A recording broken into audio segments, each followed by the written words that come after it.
നീ ആരാണ്? ബിന്ദു. ഇന്നു മുതൽ രാജൻ സാറിന്റെ പ്രൈവറ്റ് സെക്രട്ടറിയായിട്ട് എന്നെ നിയമിച്ചിരിക്കുകയാണ്. എന്തിനോടെ കയറി വന്നോ? സാറ് പറഞ്ഞിട്ട് മാഡത്തിന്റെ കാര്യങ്ങൾ പ്രത്യേകം നോക്കണമെന്നാ അദ്ദേഹം പറഞ്ഞിരിക്കുന്നത്. കാപ്പി പിടിക്കൂ. കൊണ്ടുപോകേണ്ട മുൻപിൽ നിന്ന് എനിക്ക് ആരുടെയും സഹായം ആവശ്യമില്ല.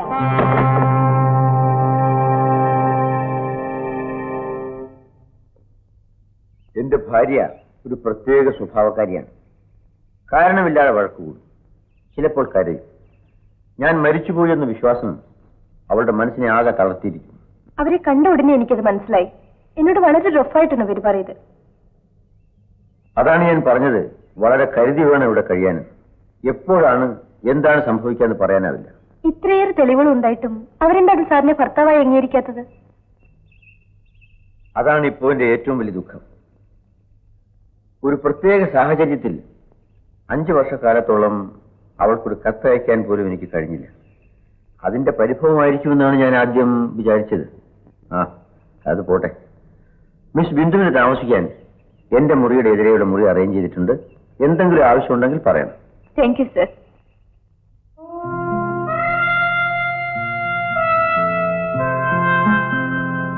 ബിന്ദു പറ്റോളൂ.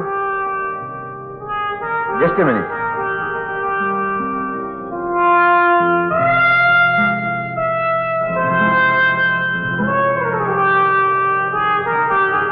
നൈസ്. Thank U.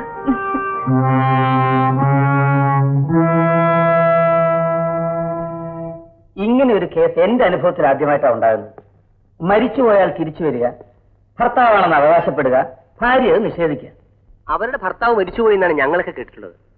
മലയിൽ വെച്ച് ഒരു കാർ ആക്സിഡന്റ്. അങ്ങനെ ഒരു സംഭവമേ ഉണ്ടായിട്ടില്ലെന്ന് അയാൾ പറയുന്നത്. കുറെ സാക്ഷികളെങ്കിലും കിട്ടിയിരുന്നെങ്കിൽ സഹായമായിരുന്നു. അതുമില്ല. ജനവാസം കുറഞ്ഞ സ്ഥലമല്ലേ, പോലീസ് എന്ന് കേട്ടതിനെ ആളുകൾക്ക് പേടിയാ.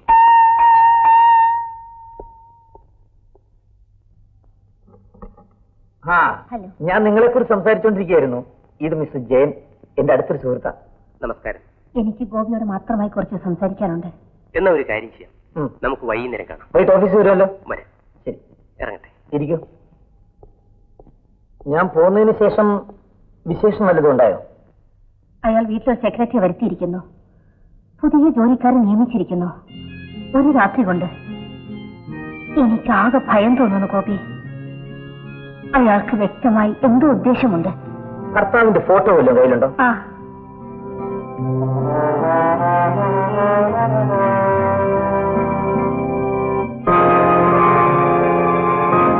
ഇതും അയാളും തമ്മിൽ വലിയ സാദൃശ്യമുണ്ടല്ലോ. അതാണ് ഞാനും അത്ഭുതപ്പെടുന്നത്. പക്ഷേ എന്റെ ഭർത്താവിന്റെ കരിഞ്ഞ് ചാമ്പലായി പോയ ശരീരം ഞാൻ കണ്ടിട്ടുണ്ട്. ഏതായാലും ദേവി വീട്ടിൽ പോയിക്കൊള്ളൂ. വേണ്ട, മുഴുവനും പറഞ്ഞിട്ട് പോയാൽ മതി. ഒരു കള്ളം സത്യമാക്കാൻ വേണ്ടി ചിലർക്ക് 1000 കള്ളങ്ങൾ പറയേണ്ടി വരും. അത് നിങ്ങളെ തന്നെ ഉദ്ദേശിച്ചായിരിക്കും പറഞ്ഞത്. എനിക്കതിന്റെ ആവശ്യമില്ലല്ലോ ഗോപിനാഥ്. വരൂ ദേവി. ഇല്ല, ഞാനാണ് പറയുന്നത് വരാൻ. നിനക്ക് നല്ല സുഖമില്ല.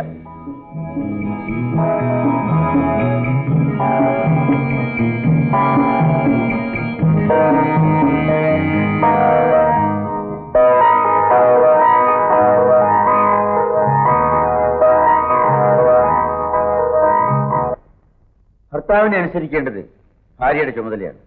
അയാളിൽ പല തെറ്റുകളും കണ്ടേക്കാം. അയാൾ ചിലപ്പോൾ ക്രൂരമായി പെരുമാറിയേക്കാം. അതൊക്കെ സഹിച്ച് ക്ഷമിച്ച് അയാളെ നേരെയാക്കേണ്ടത് ഭാര്യയുടെ കടമയാണ്. ഇനിയും ഭാര്യയെന്ന് അവകാശം പറഞ്ഞ് നിങ്ങളെന്നെ ഉപദ്രവിക്കരുതേ. ദേവിക്ക് തെറ്റി. ഭർത്താവിന് ഭാര്യയുടെ മേലുള്ളത് അവകാശമല്ല, അധികാരമാണ്. എനിക്ക് സ്നേഹിക്കാൻ, എന്റെ ദുഃഖങ്ങളിൽ പങ്കുചേരാൻ നീ അല്ലാതെ മറ്റാരാണുള്ളത്? എനിക്ക് പറയാനുള്ളത് ഇതാണ്. എന്റെ അനുവാദം കൂടാതെ എന്റെ ഭാര്യയെ വീട്ടിന് പുറത്തു പോകാൻ പാടില്ല. പൂർത്തിയാക്കണ്ട. പൂർത്തിയാക്കിയാൽ ചിലപ്പോൾ എന്നെ നിയന്ത്രിക്കാൻ എനിക്ക് കഴിഞ്ഞില്ല എന്ന് വരും. ഞാനിപ്പോ പഴയ പോലെ ചൂടാകാറില്ല. ക്ഷമിക്കാൻ പഠിച്ചു വരികയാണ്. അല്ലെങ്കിൽ നിന്റെ ഭാവം കൊണ്ട് ഇവിടെ കഴിയില്ലല്ലോ. ബിന്ദു, നീ വരൂ. നീ ഇതൊന്നും കാര്യമാക്കണ്ട. ദേവിക്ക് മനസ്സിന് നല്ല സുഖമില്ല. അവർക്ക് വേണ്ടതൊക്കെ നീ ചെയ്തു കൊടുക്കണം. അവരാവശ്യപ്പെട്ടില്ലെങ്കിൽ പോലും. ദേവി, നീ പറയാറുണ്ടല്ലോ ഇവരൊക്കെ ഞാൻ എന്റെ സൗകര്യത്തിന് നിർത്തിയിരിക്കുകയാണെന്ന്. അല്ല, വീട്ടിലുള്ള എല്ലാം എന്റെ സ്വന്തമാണ്, ഞാൻ അടക്കം.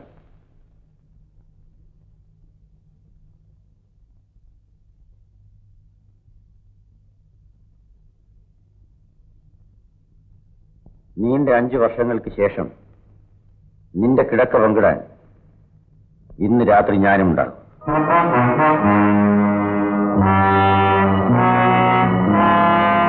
മേഡമൊന്നും കഴിച്ചില്ലല്ലോ. എനിക്കൊന്നും വേണ്ട. ഒരു ഗ്ലാസ് ഹോർലിക്സ് കൊണ്ടുവരട്ടെ? വേണ്ടെന്ന് പറഞ്ഞില്ലേ?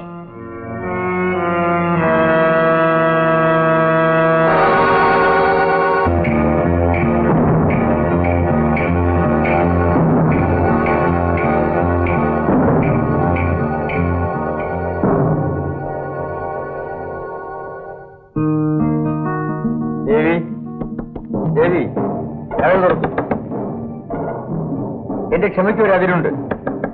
കഥക് തുറക്കുന്നതാണ് നല്ലത്. എന്നെ വെല്ലുവിളിക്കാനാണ് പാവമെങ്കിൽ നടക്കട്ടെ, നമുക്ക് കാണാം. Good night.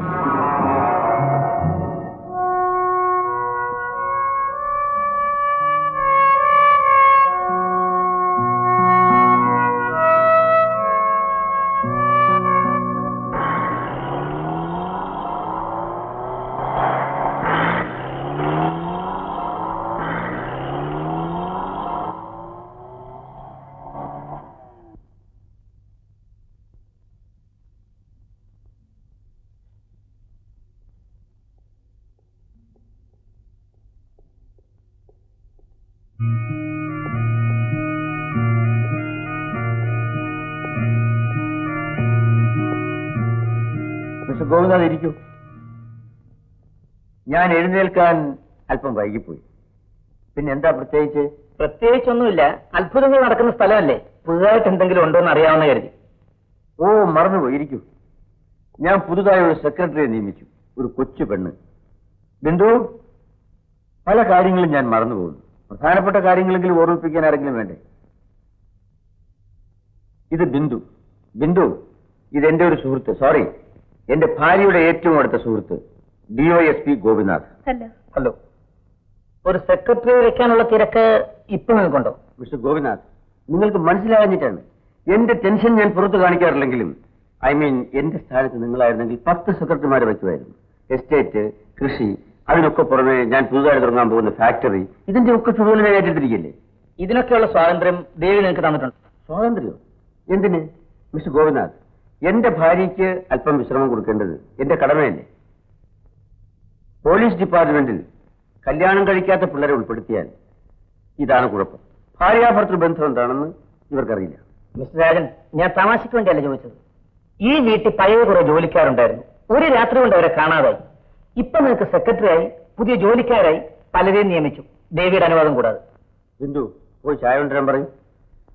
മിസ്റ്റർ ഗോപിനാഥ്, എന്റെ ഭാര്യ ഞാൻ പറയുന്നത് അനുസരിക്കും.